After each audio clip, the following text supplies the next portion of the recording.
কারণ জানে যখন নৌকা যোগে নদী পাড়ি দিব আর যখন বন্যা শুরু হইয়া যাবে, আরে পানি তুফানের বাড়িতে যদি 75 নৌকা হয়, 75 দ্বার বইতে হয়, তাইলে অতল নদীতে সাগরে তলাইয়া ধ্বংস হইয়া যাব। আমাদের সামনে মওয়াতের মামলা, কবরের মামলা, হাসরের মামলা। মওয়াত, কবর, হাসর, পুলসিরাত, মিজান পাড়ি দিয়া আমাদেরকে মাওলা পর্যন্ত পৌঁছতে হবে। मिटा दो अपनी हस्ती को अगर कुछ मर्तो बचा हो, किदा न खा के मिलकर गोले गुलजार होता है। আজকে তো দুনিয়াতে মেম্বার সব, চেয়ারম্যান সব, এমপি সব, মুফতি সব, মুহাদ্দিস সব, কিন্তু দিল থেকে সব দূর করিয়া মাওলার মহব্বত দিলে বসাইতে হবে। আমার মাওলা সারা ওই অন্ধকার কবরে কেহ সঙ্গী হবে না। ইমাম ফখরুদ্দিন রাজি রহমাতুল্লাহ আলাইহি এত বড় আল্লামা, এত বড় আলেম, তিনি আয়াত পড়লেন ওয়াকুনু মাস সাদিকিন।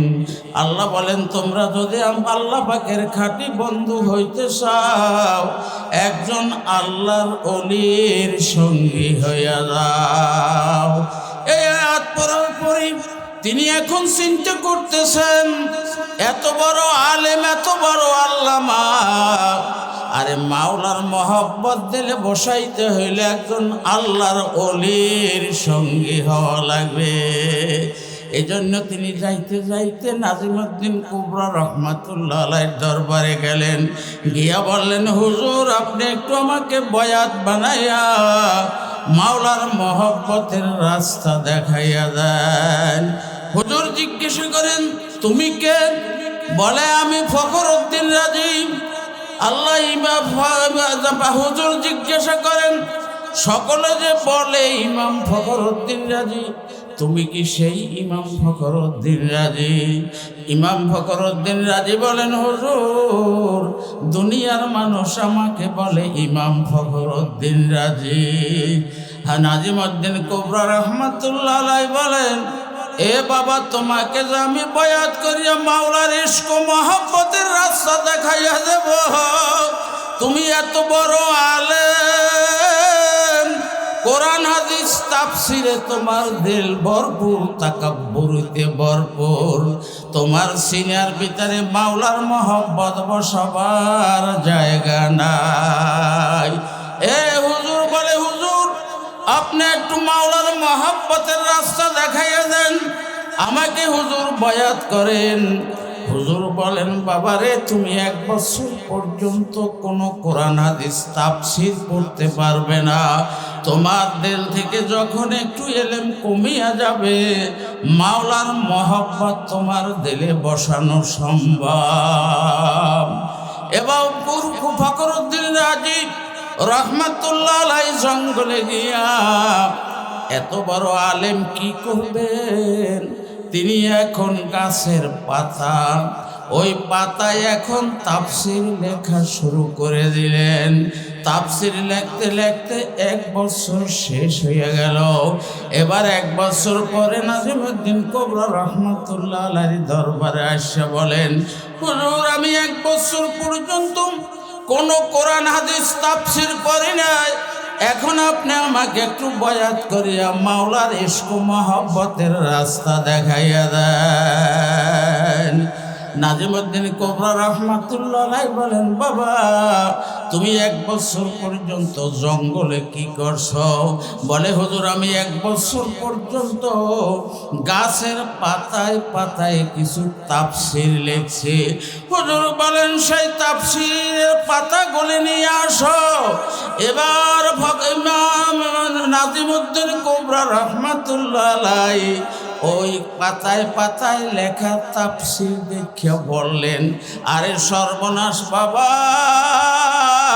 তুমি যে পাতায় তাফসীর লেখছো তাতে বড় তাফসীর লেখা হয়ে গেছে। এজন্য এই তাফসীরকে বলা হয় তাফসীরে কবির, অর্থাৎ বড় তাফসীর। নাজিমউদ্দিন কুবরা রাহমাতুল্লাহ আলাইহি বলেন, আল্লাহ বাবা তোমার ইলম কমাইতে চাইছিলাম, মাওলার ইশক মোহাব্বত দিলে বসাবো। তুমি যা লেখালেখি করছো তাতে তোমার ইলম আরো বাড়িয়ে গেছে। এখন মাওলার ইশক আর মোহাব্বত রাখার জায়গা নাই। এ বাবা যাও যাও, তোমাকে আমি বয়াত করতে পারবো না। এবং ফখরুদ্দিন রাজি রহমাতুল্লাহ আলাইহি কানতে কানতে কানতে বাড়ি গিয়া বড় আলেম কোরআন হাদিস থেকে অনেক প্রশ্ন বাহির করা শুরু করে দিলেন। মৃত্যুর সময় যখন আসবে আর শয়তান যখন ওয়াসওয়াসা দিবে, শয়তান যখন প্রশ্ন করবে, কোরআন হাদিস দিয়া আমি জবাব দিয়া দেব। ফখরুদ্দিন রাজি রহমাতুল্লাহ আলাইহি ইন্তেকালের সময় ইবলিস শয়তান এসে বারবার প্রশ্ন করে, আর ফখরুদ্দিন রাজি রহমাতুল্লাহ আলাইহি কোরআন হাদিসের দৃষ্টিতে জবাব দেয়। ইবলিস বলে আমার আল্লাহ কয়জন? ফখরুদ্দিন রাজি বলে আমার আল্লাহ এক। ইবলিস বলে না না, আল্লাহ দুইজন, আসমানে একজন, জমিনে একজন। আবার পরে আল্লাহ তিনজন। ইমা আল্লাহ নাজিমউদ্দিন কুবরা রাহমাতুল্লাহ আলাইহি আসরের সময় এসে গেল, তিনি উযু করতেছেন। উযু করতে করতে পড়তে উযু করেন। আজকের উযুতে এত সময় নিলেন, বারবার খাদেমরা পানি দেয়, হুজুর উযু করেন। আল্লাহ পাকের কুদরতে তার রূহের চক্ষু খুলিয়া গেল, তার কাশফ হয়ে গেল। এবার দেখতেছেন ফখরুদ্দিন রাজি রহমাতুল্লাহ আলাইহির সঙ্গে আর ইবলিসের সঙ্গে সুয়াল জবাব হইতেছে। এখন দেখতেছেন ফখরুদ্দিন রাজি রহমাতুল্লাহ আলাইহি ঈমান হারা হইয়া মৃত্যুবরণ করার উপক্রম হয়ে গেল। নাজিমউদ্দিন কুবরা রাহমাতুল্লাহ আলাইহি ওই একটু উজুর পানি হাতে নিয়া এবার ফখরুদ্দিন রাজি রহমাতুল্লাহ আলাইহির বাড়ির দিকে ভিক মেরে বললেন, ইমাম ফখরুদ্দিন রাজি, তুমি বলো বিনা দলিলে আমার আল্লাহ এক। ইমাম ফখরুদ্দিন রাজি রহমাতুল্লাহ আলাইহি বলেন, এই ইবলিস তুই দূর হ, লা ইলাহা ইল্লাল্লাহ, আল্লাহ বাদে কেহ মাবুদ নাই, বিনা দলিলে আমার আল্লাহ এক। ফখরুদ্দিন রাজি রহমাতুল্লাহ আলাইহির দরবারে মৃত্যুর সময় যারা উপস্থিত ছিলেন তারা বর্ণনা দেয় কোথা থেকে যেন কিছু পানির ছিটা আসিয়া গেল। আর ফখরুদ্দিন রাজি এবার বলতে লাগলেন, লা ইলাহা ইল্লাল্লাহ, লা ইলাহা ইল্লাল্লাহ, লা ইলাহা ইল্লাল্লাহ, মুহাম্মাদুর রাসূলুল্লাহ। মাওলার ইশক আর মহব্বত দিলে বসাইতে হইলে বেশি বেশি আল্লাহ পাকের জিকির করা লাগবে। এক আয়াতের ভিতরে আল্লাহ পাক ফরমান, কদ আফলাহা মান যাক্কাহা ওয়া কদ খাবা মান দাসাহা। আত্মাকে যারা পরিশুদ্ধ পবিত্র করে আমি মাওলা পাকের দরবারে আসবে, কিয়ামতের ময়দানে কেবল তারাই মুক্তি পাবে, নাজাত পাবে, কামি হবে, বেহেশতি হবে। আর যারা আত্মাকে পবিত্র করে আসতে পারবে না, আমি মাওলা পাকের দরবারে তারা মুক্তি মুক্তিও পাবে না। এই আয়াত দ্বারা বোঝা গেল তাজকিয়ায়ে নফস করা, আত্মশুদ্ধি করা, দিল পবিত্র করা প্রত্যেকটা মানুষের জন্য ফরজ। আত্মশুদ্ধির ভিতরে কয়েকটা শর্ত আছে। একটা শর্ত হলো বেশি বেশি মৃত্যুর কথা স্মরণ করা, আর একটা শর্ত হইল বেশি বেশি আল্লাহ পাকের জিকির করা। অনেক সময় দেখবেন জিকিরের কথা বললেন, কতক লোক উঠে হাঁটতে যায়, জিকিরের কথা, জিকিরের বয়ানও শুনতে চায় না। আল্লাহ বলেন, ইয়া আইয়ুহাল্লাযীনা আমানু যিকুরুল্লাহা যিকরান কাসীরা। হে ঈমানদার মুমিন বান্দা বান্দিরা, তোমরা আমি মাওলা পাকের জিকির করো, যিকরান কাসীরা, খুব বেশি বেশি পরিমাণে। কত বেশি জিকির করা লাগবেন? আকসিরু যিকরাল্লাহি হাত্তা ইয়াকুলু মাজনুন। আল্লাহর হাবিব ফরমান, হে আমার উম্মত, তোমরা এত বেশি পরিমাণে মাওলার জিকির করো, দুনিয়াদার মানুষ যেন শোনার পরে তোমাদেরকে পাগল বলে।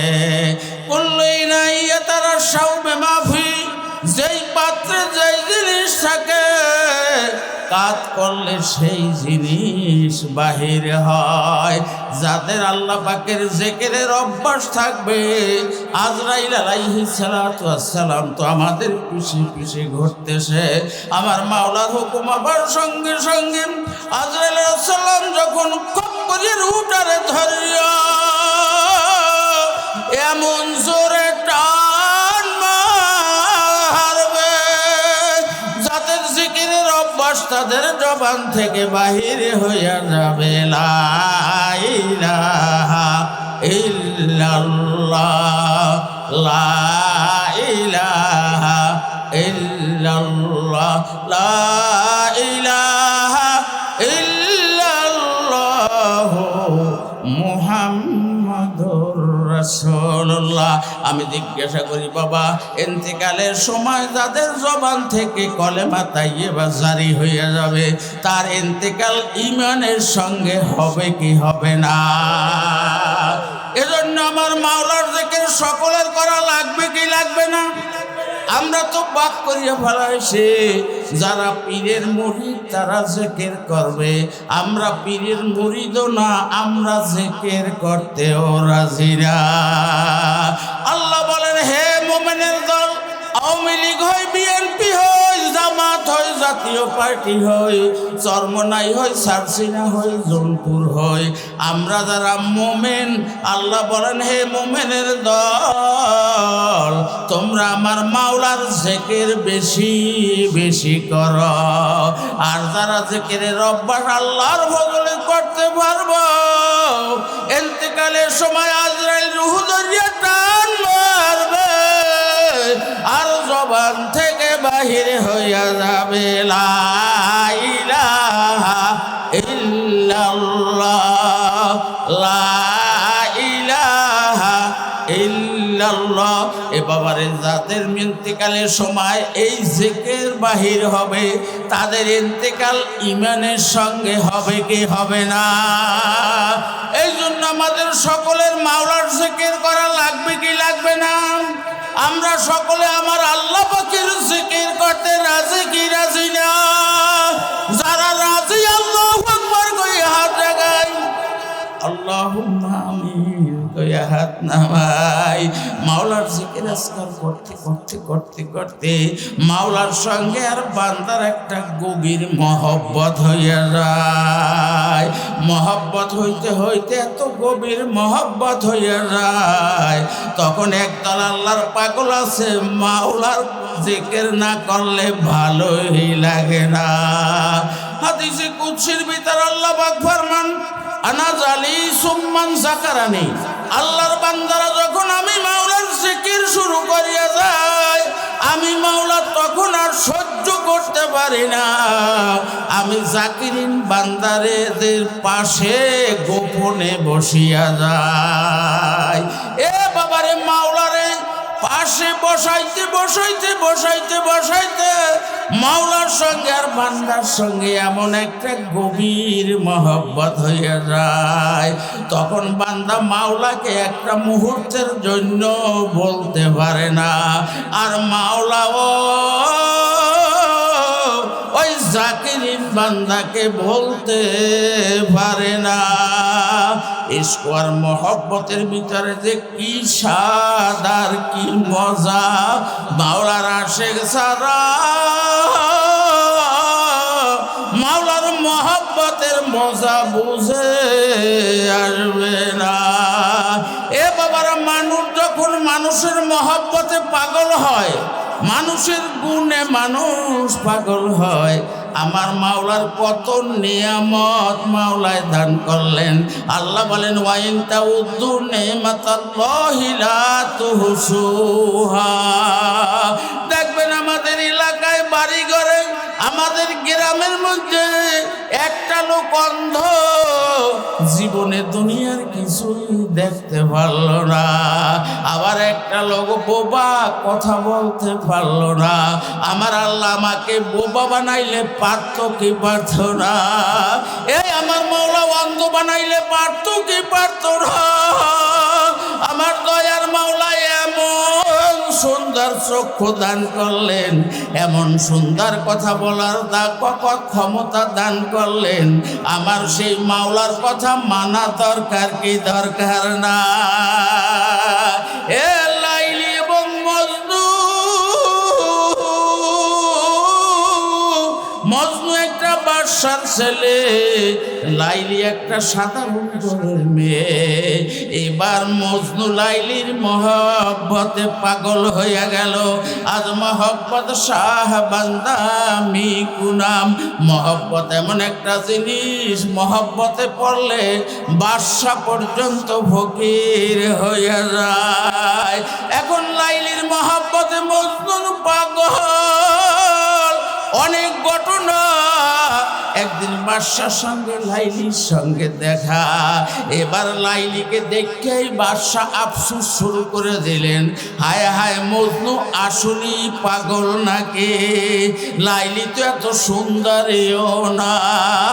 এবার বাদশা জিজ্ঞাসা করে, লাইলি, তুমি কি সেই লাইলি লাইলির মহব্বতে মজনু রাজাত্ব ছাড়িয়ে দিয়া আজকের পাগল বেশে হায় হায় করতেছে?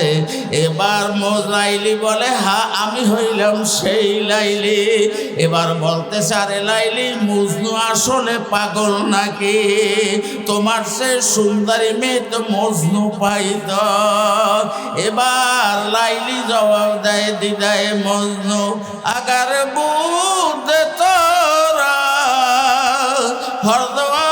হরদওয়ালম বেখতর বোধে তোরা।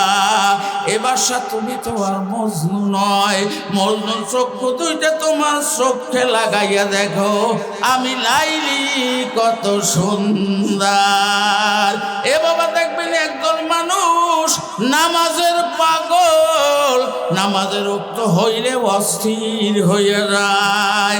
আবার একদল মানুষ সারা রাত্র সুন্দর বয়ান শুনবে, কিন্তু ফজরের সময় পাওয়া যায় না। আবার একটা লোক আল্লাহ পাকের কাছে দোয়া করে, দুই চোখ থেকে টপ টপ টপ টপ করিয়া পানি বাহির হইয়া যায়। আর একদল লোকের এদেল এত বড় শক্ত, মাওলার ভয়তে, কবরের ভয়তে, জাহান্নামের ভয়তে একটু চোখ থেকে পানি বাহির হয় না। এই জন্য আমার মাওলার সঙ্গে বন্ধুত্ব করি আমাদের কবরে যাওয়া লাগবে। আল্লাহ আল্লাহ, মস্তে আশেক মস্তে মাসুক, বাদশাহ মালে মস্ত, মাগারিবা হালে মস্ত, আশেক দিদারে মস্ত। আমরা তো বাড়ির পাগল, ঘরের পাগল, সংসারের পাগল, ভালো ভালো খাদ্যের পাগল, ভালো ভালো পোস্টের পাগল। আর পৃথিবীতে একদল মানুষ আছে যারা হইল মাওলার পাগল।